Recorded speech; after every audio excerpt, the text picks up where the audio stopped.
Muling pinag-uusapan ngayon sa social media ang hiwalayan ng aktres na si Yassi Pressman at dating kasintahan nito na si Jan Semira. Lumutang kasi ang video ng engagement nilang dalawa na ikinagulat ng mga netizens ilang araw matapos ibahagi ng aktres ang kanilang hiwalayan.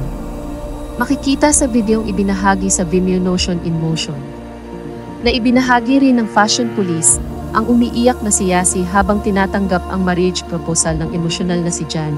Ayon pa sa pagbabahagi ni Jan sa video ay 2 buwan niyang pinaghandaan ni ang kanyang wedding proposal na dinaluhan ng mga mahalagang tao sa kanilang buhay. Naganap ang proposal sa Rancho Bernardi Villas sa Bataan. Madamdaming din ang naging mensahe ni Jan para kay Yassi.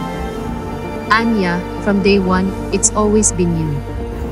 You made it so easy for me to love every version of you. Your love for me is like a life hack or a cheat code that gives me superhuman strength and that gives me energy and drive and motivation and belief that you and I can do anything if we put our minds to it. Our love is such a powerful feeling that I don't take for granted and I'm thankful for every day. I want this forever. Kahapon lamang ay kinumpirma na rin ni Jan ang hiwalayan nila ng aktres. Ilang araw matapos magbahagi ang aktres ng isang quote kung saan sinabi niyang single na siya. Saad ni Jan ay ilang buwan na ang nakalilipas na magdesisyon silang kanyang tahakin ang buhay na hindi na magkasama. Nakiusap rin siya na sana ay pabayaan na silang makapag-move on sa pribadong paraan. Pinabulaanan din niya ang kumalat na issue na mayroong third party sa kanilang hiwalayan. Anya, after an amazing run, Yas and I have decided to part ways. We look to move on to our next phase in life in peace and with the support of our family and friends. It's been a while since the breakup. It was a decision made from the both of us and us only. The third-party rumors are false.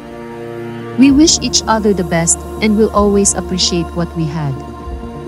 Our relationship was beautiful and we are both becoming our better people because of it. We ask that you let us deal with this in private as we move forward from this.